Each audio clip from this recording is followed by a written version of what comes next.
expertiser, jovialiser, je ne sais pas comment on dit. Est-ce que vous dites ouais. il faut remettre de l'humain ou est-ce que vous dites il nous faut une fromagère? Eh bien, les deux. La fromagère, c'est pas un robot. Hein. Il faut qu'on puisse déguster, il faut qu'elle puisse dire ça c'est bon, ça j'ai testé. Mais ça ne se limite pas quand même à l'utilitarisme, c'est aussi un accueil, c'est la confiance, on la met sur les visages, on la met sur du bien-être exprimé en magasin. Donc, très gros programme de formation. On n'était pas très en avance par rapport au groupe intégré. Si on regarde les sondages sur est-ce que Leclerc fait envie aux jeunes de rentrer à l'emploi, non, on n'est pas les bons. Autant on est une enseigne populaire par l'effet prix, par l'effet consommation, autant il nous reste à construire ça, donc objectif. Et donc on va devenir tout simplement multicanal pour répondre à une demande d'omnicanalité. Question, tu as ouvert une petite brèche là, mais comment t'expliques que les jeunes, ils n'aient pas envie de venir bosser chez Leclerc, oui, alors que tu es un ambassadeur depuis des années, jovial, clair, pédago, détendu, passionné de BD, on te voit dans toutes les émissions, à la radio, etc. Et ça n'a pas changé l'appétit des jeunes du marché du travail pour aller bosser dans la grande distrib. Je pense être franc en disant que oui, nous pratiquons l'intégration sociale, c'est-à-dire ceux qui n'auraient pas forcément été sélectionnés dans le système qui est convoqué pour tous ces enquêtes d'opinion, les écoles de commerce, etc. On est un gros vecteur de recrutement d'une population qui est très friande de devenir chef d'entreprise. Et c'est pour ça que je me sens proche quand même de l'esprit start-up. C'est nos chefs d'entreprise sont des salariés qui découvrent qu'avec Leclerc comme plateforme, avec des investisseurs qui mutualisent le risque, qui parrainent, eh bien on a finalement on avait, sans le savoir, comme M. Jourdain, je crois, on avait cet écosystème qui nous préserve et de la rente et qui remet sur le marché sans arrêt une nouvelle génération de centres Leclerc. On arrive à la 3e génération de centres Leclerc. Ce sont pratiquement tous des gens, des hommes et des femmes issus du salariat, mais qui sont plus dans un système sorti d'IUT, de BTS, etc., que d'HEC, sans discrimination. C'est de fait, si on demande aux jeunes cadres où est-ce que vous voulez travailler, ils préfèrent aller chez Bernard Arnault, dans le luxe, dans le marketing chez Danone, de L'Oréal. On a des boîtes extraordinaires en France.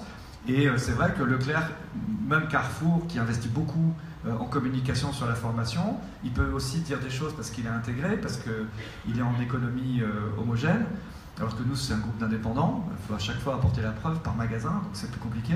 Mais la distribution, on attire plus aujourd'hui, pas de self-made man, mais disons d'un système qui n'aurait pas été présélectionné. Est-ce que vous travaillez avec des startups, lesquelles et comment s'organise la relation avec les startups dans ce regroupement d'indépendants et l'enseigne qui fournit des services au-dessus ou en transversal?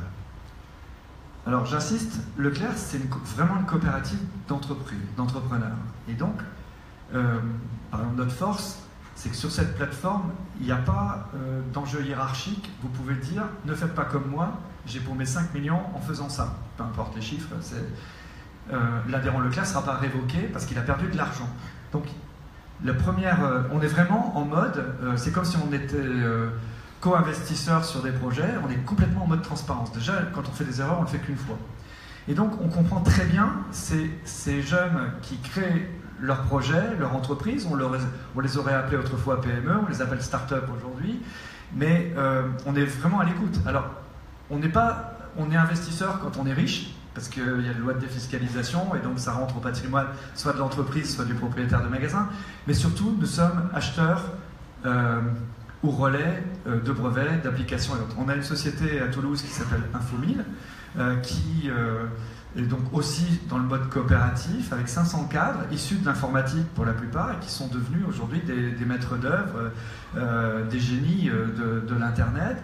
Et c'est eux qui nous ont bâti ce système du drive qui nous a fait roi, et qui fait aussi que d'ici 2020, je l'avais dit à la dernière assemblée de la FEVAD où on dialoguait, on fera 10% de notre chiffre d'affaires à partir du digital dès 2020. Ça, c'est assuré. Alors, on a acheté des startups.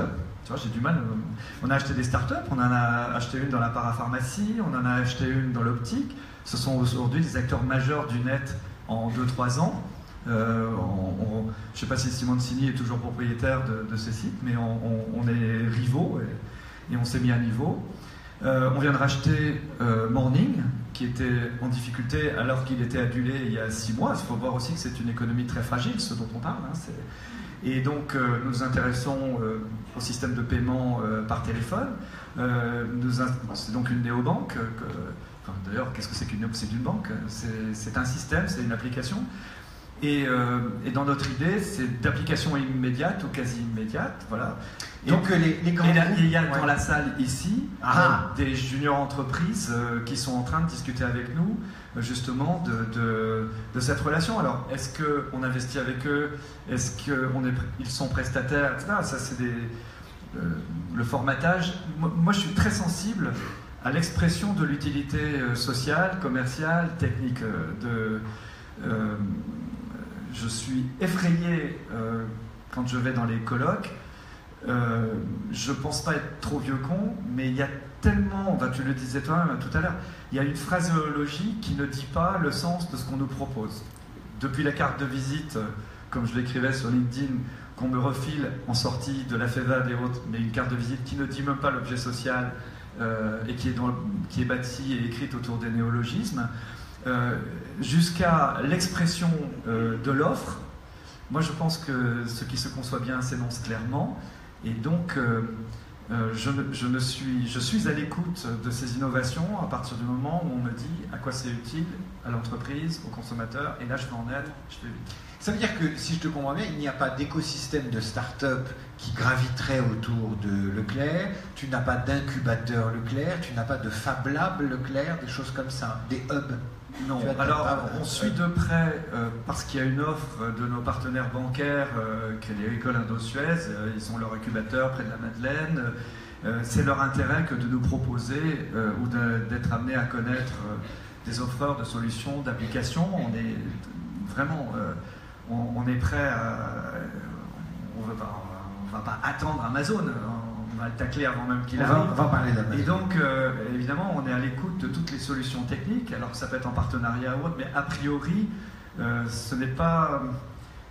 et même si Xavier Niel construit son incubateur à côté de notre siège et à côté du siège de la FNAC, je pense que ça va favoriser cet échange, mais pour être honnête vis-à-vis des startups, on est acheteur ou voleur de solutions. Voleur de solutions. Bah oui. Donc tu restes digne de l'image de la grande distribution, de ces requins là. Bah ouais, tel que c'est décrit dans les films, les acheteurs. Tout petit déjà. Ouais. Tout petit déjà, tu vois. Alors, tu as parlé d'Amazon. François Monboise, le président de la FEVAD, qui est juste là à gauche, nous a fait un pitch tout à l'heure en nous disant c'est une information importante que le rachat par Amazon de Whole Foods. Et toi, tu m'as dit, je veux parler de ça, mais c'est intéressant. Oui, c'est intéressant parce que tous les chroniqueurs ont rapporté cet investissement sous l'angle de la surpuissance. Vous vous rendez compte, 13 milliards, Amazon, voilà, puis... et on vous avait écrit que c'était la fin de l'hypermarché, et là, vraiment, c'est la fin, quoi. Non, sauf que c'est contradictoire. D'abord parce que Amazon lui-même avait décrié ce genre de modèle, donc on voit bien que peut-être il n'a pas trouvé le sien, notamment s'agissant de l'alimentaire. Ensuite, il est écrit qu'il s'achète un réseau qui va lui permettre de stocker, de livrer. Non, c'est pas vrai. Alors, à ce moment-là, c'est trop cher payé. C'est trop. Whole Foods, c'est à New York, c'est dans les villes à fort pouvoir d'achat, le poids du foncier, le poids de l'immobilier. C'est hyper cher. C'est hyper cher. Puis tu n'achètes pas un fonds de commerce pour faire de la logistique. Une pêche, une nectarine à 15 $. Oui, oui. Alors par contre, il s'achète du sens. Et c'est là où c'est intéressant de discuter pour ne pas faire les mêmes erreurs.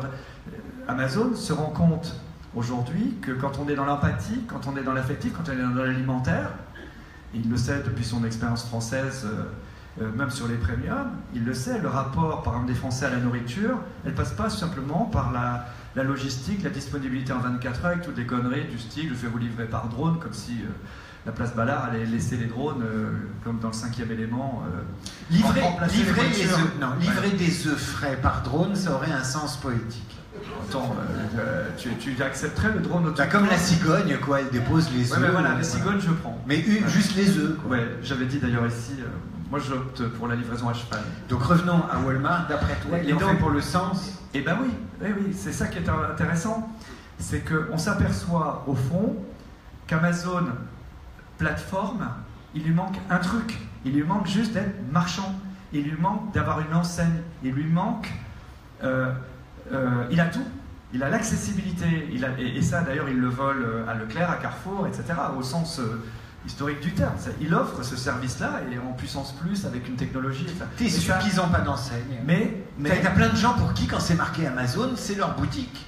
Mais si Amazon véhicule, alors en tant que plateforme, s'il véhicule la grande épicerie, etc., déjà, voilà, il est dans le choix, il est dans l'hyper-choix.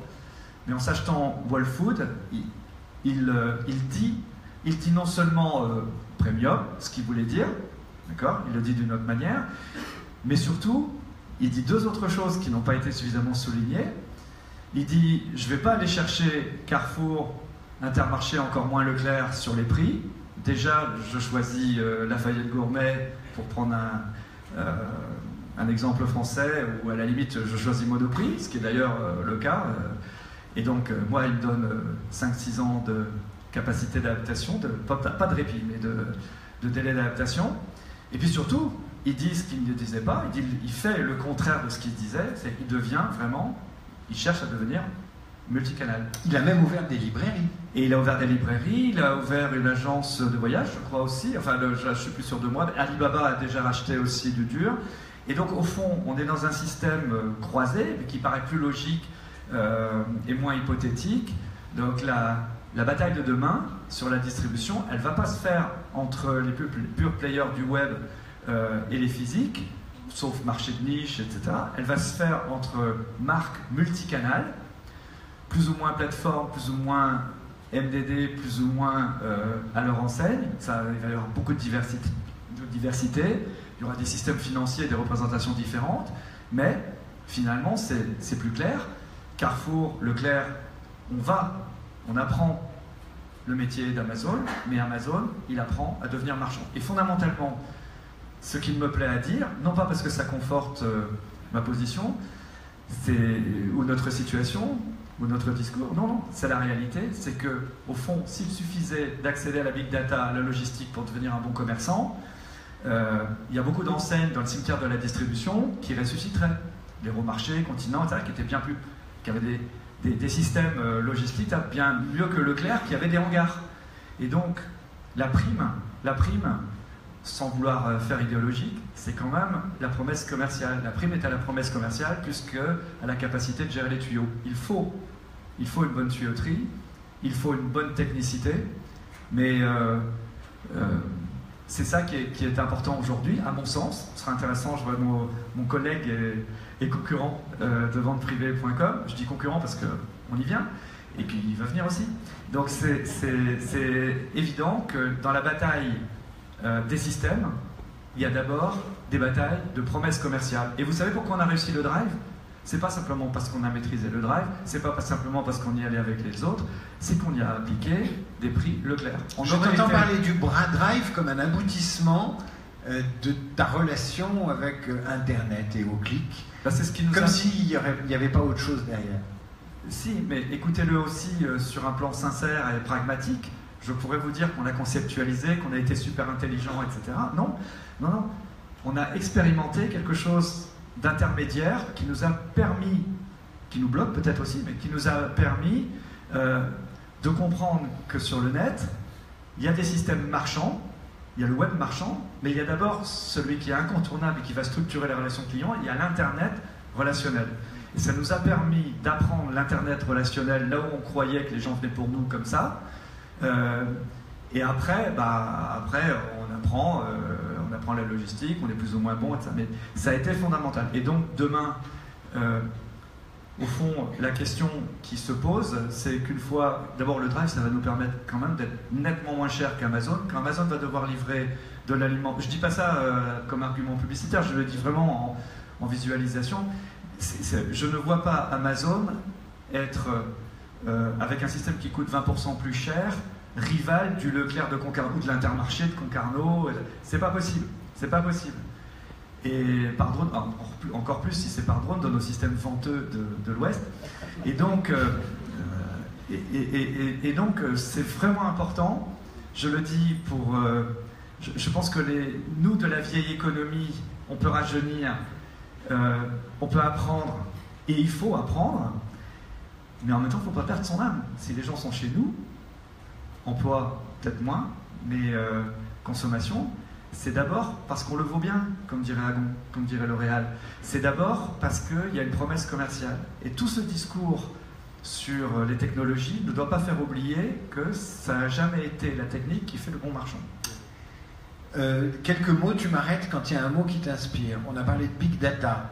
Tu me dis je prends pas. Alors, je prends juste pour signaler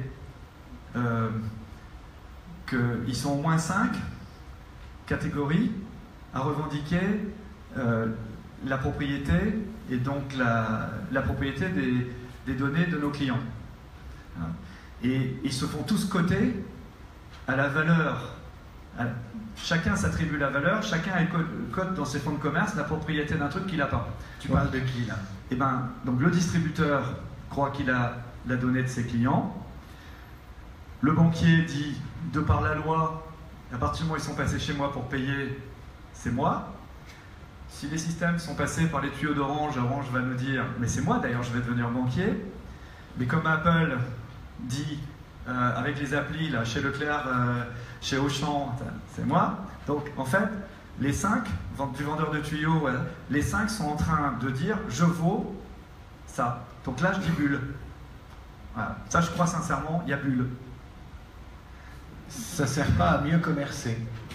Ça ne servira pas à mieux commercer. Si, bien sûr. Bien sûr. Et puis le problème, c'est... Enfin, ouais. Après, qu'est-ce qu'il faut faire? Aller à la pêche à la ligne ou aller à la pêche au filet? Quand je ne connais pas la data, je vais à la pêche au filet. Je fais le tri après. Quand j'ai la data, on me dit tu peux cibler et je vais à la pêche à la ligne. Enfin, moi aujourd'hui, j'ai l'impression que je pêche plus au filet. Il est breton, hein, ça, il n'y a pas de problème. Réalité virtuelle ou réalité augmentée, ça t'inspire ou pas? Oui, ça, c'est évident. Même à l'interne, aujourd'hui, au lieu de tenir des salons, de faire venir tous les cadres dans un groupe de 120 000 salariés pour venir voir l'offre en constitution, passer des précommandes, tous les systèmes aujourd'hui qui nous permettent de voir les produits, l'usage en 3D, tourner, plier, déplier, tout ça, c'est formidable. C'est un gain de temps, c'est un confort aussi. Et contrairement à ce qu'on pense, ça ne tue pas l'imagination, ça la décuple. Après, je pourrais illustrer, mais c'est vraiment... ouais. Analyse des émotions des clients devant un paquet de raviolis. Ouais. Bon. Non. Bon, on laisse tomber. Caddie connecté. Oui, mais quand le système devient aliénant, il y aura refus. C'est comme la pub, ça. Donc, avant d'investir très cher dans des systèmes très complexes, faire attention aux effets pervers. Il faut être à l'écoute, puis il suffira que l'un trouve la bonne martingale pour que on soit plus dans la course, donc il faut rester en veille, mais attention aux systèmes trop complexes, qui sont plus lisibles et qui envahissent le consommateur, le citoyen. Intelligence artificielle. Oui, bien sûr. Oui. Où? Partout. Partout. Chez Leclerc. Là où on fait des sondages, là où on essaye de récupérer des échantillons statistiques, des données, ne serait-ce que pour les revendre aux fournisseurs, ou en tout cas de les mettre en compétition avec ce que le fournisseur aura acheté chez le concurrent, chez le banquier, ou chez Orange, ou chez... oui, donc ça fait partie. Celui qui n'a pas, de toute façon, ne pourra rien vendre. Hein. Et comme dans les modèles économiques de venteprivée.com, d'Amazon, de Leclerc.com, ce sera aussi certainement une source de revenus substantiels. Donc oui, déjà, d'un point de vue purement mercantile, posséder sa data, c'est un effet de levier considérable. Après, savoir l'utiliser, les confier à des algorithmes, ça, voilà, moi je préfère... Enfin, si, il y a certainement... C'est toujours un humain. Ouais, mais il faut quelqu'un qui les décrypte et qui les utilise, quoi. Si le cerveau ne va pas aussi vite que l'algorithme, c'est de l'énergie perdue. Robotisation. C'est parti, là. Ouais, toute la logistique, tous les travaux pénibles chez nous sont en passe de robotisation. Donc, tous nos entrepôts aujourd'hui, les 16 entrepôts Leclerc qui desservent les coopératives de commerçants indépendants à l'enseigne Leclerc, plus les entrepôts spécialisés sur le multimédia, etc. On est sur la robotisation complète. Et quand je dis robotisation, c'est des tâches, alors là, extrêmement complexes, où l'individu n'a qu'à contrôler, parce que pour le coup, c'est confié à du soft bien organisé. Mais aujourd'hui, il faut recevoir du fournisseur des palettes et des cartons absolument très différenciés. Il faut tout dépoter, engine coder, recoder, trier et permettre à partir de ces entrepôts d'être omnicanal, d'être multicanal. Donc ça veut dire depuis la livraison à domicile jusqu'à la livraison de magasin. Donc ça suppose des systèmes, des ingénieries très, très forts, mais surtout c'est un gain. Tout le monde parle de la loi de pénibilité, ben là c'est suppression de la pénibilité. Et ça ne nous empêche pas d'embaucher 3000 personnes par an là, depuis 5 ans. Alors justement, quelles sont les filières de métiers qui, à l'intérieur des magasins Leclerc, sont en train de changer ou de supposer un recrutement différent? D'abord, tous les métiers. Tous les métiers. Alors, on ne va pas finir comme Virgin, ni même Surcouf, et pourtant on n'était pas dans la si vieille économie. Hein. Donc ça veut dire qu'à partir d'une exigence consommateur dopée à la connaissance du produit, de l'innovation, de la nouveauté, etc., il faut revoir tous les systèmes experts dans l'hyper, et donc il faut former. Et il faut former en permanence, puisque avec l'innovation, il n'y a rien d'acquis. J'ai beaucoup suivi l'expérience Internet chez Darty. C'était très intéressant. Ils se sont plantés d'abord, ils se sont récupérés après. Je parle beaucoup avec les... Moi, je vais visiter tous les concurrents, je parle avec tous les salariés. Et c'est très intéressant de voir comment les erreurs sont faites. Chez Darty, la reconquête, elle s'est faite sous Alexandre Bompard, elle s'est faite par le réinvestissement dans l'information. Le client savait plus que le vendeur. Le dernier Magimix et ses dernières utilisations, etc. Donc nous, alors en plus généraliste, il faut passer expert dans des univers non alimentaires, donc beaucoup de programmes de formation. Tout le monde n'en a pas conscience encore dans l'univers Leclerc, mais enfin, ça passe par la valorisation des Leclerc pionniers, et aujourd'hui il y a un système très, très pushy sur la formation. Et alors, tous les métiers de bouche, là pour le coup c'est très intéressant. Il a raison, Amazon. Autant investir, indépendamment du futur de sa marge, du positionnement, il a raison d'investir dans une société où il y a de l'expertise, où il y a des filières, bien répertoriées et qui parlent au consommateur, pas simplement le bio, mais le végan. Vu d'ici, les chroniqueurs vont dire, t'as vu, je dis les chroniqueurs, vont dire c'est pour les bobos, non, c'est lisible, ça fait sens. Les grands crus aussi dans les forts au vin qui ont fait notre succès, c'est pour les bobos, c'est aussi pour le top pouvoir d'achat. Et pourtant, il n'y a pas un seul catalogue de forts au vin dans la grande distribution.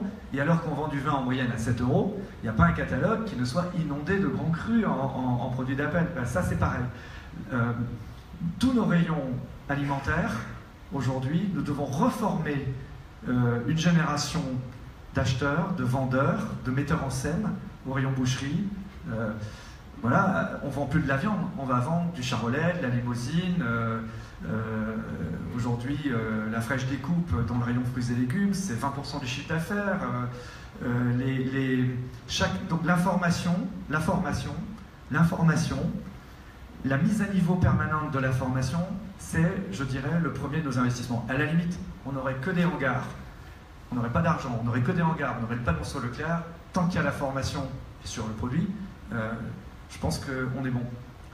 Le jour où le consommateur s'aperçoit soit qu'on lui vend du vent, soit qu'il n'y a pas d'expertise derrière, pas de raison qu'il n'achète pas sur Internet. Dernière question, quelle est la dernière décision que tu aies prise concernant l'innovation au sein de Leclerc? J'ai l'impression d'innover tous les jours. Je ne sais pas très bon, parce que c'est mon quotidien, je ne sais pas. Enfin, les pros qui sont dans la salle et qui connaissent les modalités de paiement par téléphone, qui ne passent plus par la banque, etc. Ben, ça fait partie du lancement très proche de ce qu'on est en train de construire à Toulouse. c'est aussi l'idée que pour échapper au coût du système bancaire, à la trabancarité, il faut sans doute le faire avec d'autres distributeurs. Je vous dis plein de trucs là. Tu vas créer une banque avec des copains? Pas personnellement, non, mais on a une banque. Ouais. Mais qu'est-ce que tu vas faire avec les autres? C'était une banque derrière le comptoir et elle va pas apparaître comme une banque, mais elle va être dans nos téléphones, quoi. Ah. Bon. Ça se précise. T'as trop parlé là? Non. J'ai juste teasé. On va finir avec un truc qui n'a rien à voir, mais tu es personnellement très investi dans les festivals culturels. Tu veux que les espaces culturels Leclerc soient actifs, etc. Et tu mouilles la chemise là-dessus, en plus de ce que tu fais dans ta Bretagne pour qu'il y ait un musée d'art moderne, etc. Quelle est la place de la culture dans ton management et le management que tu essayes de partager avec tes adhérents? Croyez-le ou pas, moi, je dois tout à la littérature. Et j'ai vraiment appris tous les scénarios de la vie à travers la littérature. Vous pouvez me dire, c'est une culture livresque, d'accord, mais je suis préparé. Je suis préparé à rencontrer des gens qui ont des caractères charmés, des allumés. J'ai vécu avec, mon papa était un allumé. Et moi, donc, il n'y a plus de barrières trop codifiées, et ça m'a donné la capacité d'inventer ce système de communication des centres Leclerc, de l'incarner, etc. Ça m'a permis d'être à l'écoute aussi de gens de terrain quand on les écoutait plus. Et au fond, militant du bénéfice que j'ai eu par les bons professeurs, les belles rencontres, Michel Serres, Yankelevitch, etc., je me dis que c'est un combat à mener aujourd'hui, et non pas un combat d'arrière-garde, que parallèlement à la diffusion des supports de culture, on s'occupe des contenus et de l'accessibilité aux contenus. Je pense que ça ne sert à rien de dire que le téléphone, c'est 40% de la distribution de la musique. Il faut poser la question, ne serait-ce que pour les artistes, de savoir quel type de musique, est-ce que c'est du son, est-ce que c'est de la musique, et tous ces contenus. Donc le combat sur lequel j'amène les centres Leclerc, c'est celui des contenus culturels, sur l'accessibilité, que ce soit vente privée, que ce soit Amazon, Cultura. Vous voyez, j'essaie d'être exhaustif. Ils sont là d'ailleurs. Oui, mais notre distribution moderne en France est hyper créative et ça va bien fonctionner. Mais il y a des choix à faire en matière de contenu, et là, ça peut nous différencier à la fois dans la densité des choix, dans la qualité des choix, et au fond, je me dis que si Virgin a fermé, si le dernier disquaire est dans le roman de Virginie Despentes plutôt que dans la réalité, c'est aussi parce que les disquaires ont subi la mutation, mais au fond, ils auraient travaillé les contenus, je suis persuadé qu'ils seraient beaucoup plus là.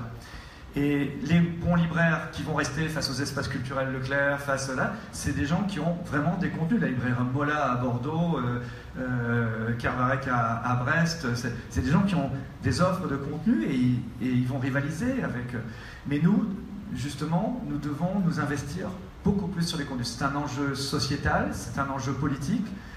Et donc, si nous sommes présents dans les festivals, c'est aussi pour dire que nous sommes à un moment où, d'ailleurs, la puissance publique coupe les crédits, à un moment où les collectivités locales ont vu la baisse des dotations d'État. C'est une manière de s'offrir à être partenaire de la filière, pas simplement concurrent des libraires, etc. C'est vraiment d'être partenaire.